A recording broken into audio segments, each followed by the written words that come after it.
رمضان کا چاند نظر آتے ہی گھر میں خوشی پھیل گئی. ہر طرف برکت کا احساس تھا، عبادت کا جذبہ تھا اور مزیدار کھانوں کی خوشبو گھر میں بسنے لگی.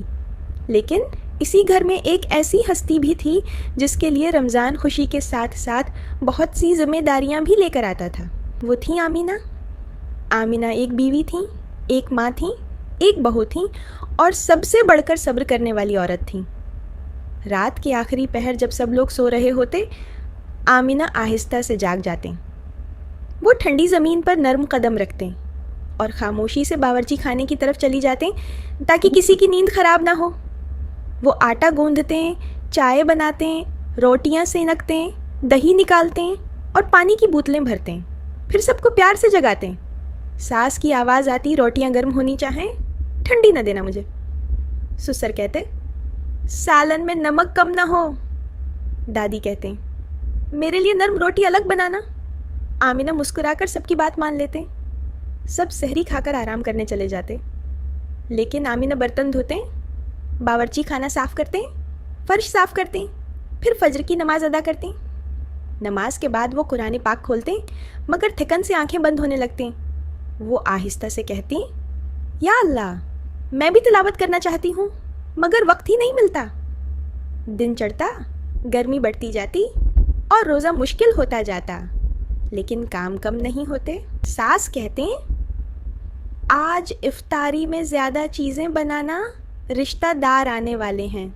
دادی کہتے، میرے دانت نہیں ہے، میرے لیے نرم پکوڑے بنانا. سسر کہتے، مرچ کم رکھنا. آمینہ خاموشی سے کام کرتی رہتے. دوپہر کے بعد بچے اسکول سے گھر واپس آئے. یوسف نے بیگ اتارتے ہوئے کہا، امی بہت بھوک لگ رہی ہے. عائشہ بولی، امی ٹیچر نے کہا روزہ رکھنا بہت ثواب ہے. آمینہ پیار سے مسکرائیں مگر چہرے پر تھکن صاف نظر آ رہی تھی. عائشہ نے دیکھا کہ آمینہ چولہے کے پاس کھڑی ہیں، پسینہ بہہ رہا ہے اور چہرہ زرد لگ رہا ہے. وہ کرسی پر بیٹھ گئیں اور آنکھیں بند کر لیں.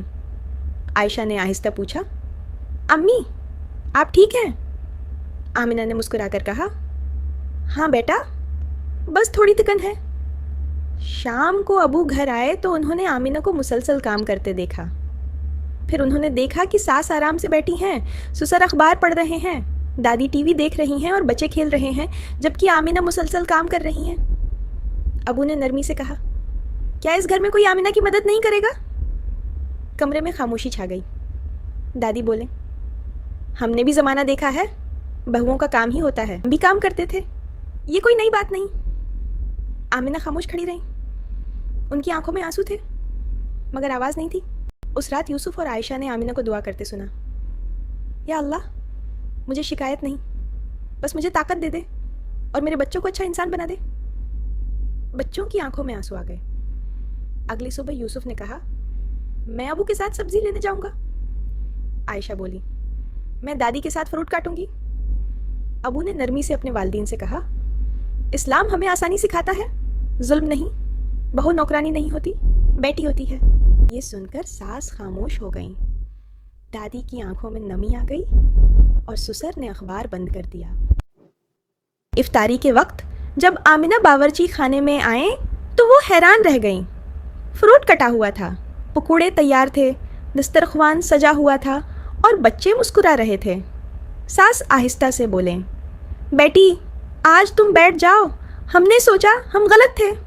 دادی نے آمینہ کا ہاتھ پکڑ کر کہا، ہم نے تمہیں تھکا دیا، ہمیں معاف کر دو. آمینہ کی آنکھوں سے آنسو بہنے لگے. اس دن آمینہ افطاری کے بعد آرام سے بیٹھیں، قرآن پاک کھولا اور سکون سے تلاوت کی. گھر میں ایک عجیب سی برکت محسوس ہو رہی تھی. اس کے بعد گھر کا ماحول بدل گیا. سب مل کر کام کرنے لگے. آمینہ کو عبادت کا وقت ملنے لگا.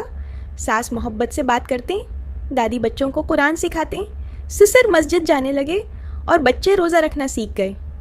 گھر واقعی جنت جیسا بن گیا. رمضان نے انہیں صرف بھوک برداشت کرنا نہیں سکھایا بلکہ ایک دوسرے کا خیال رکھنا، خدمت کرنا اور محبت بانٹنا سکھا دیا.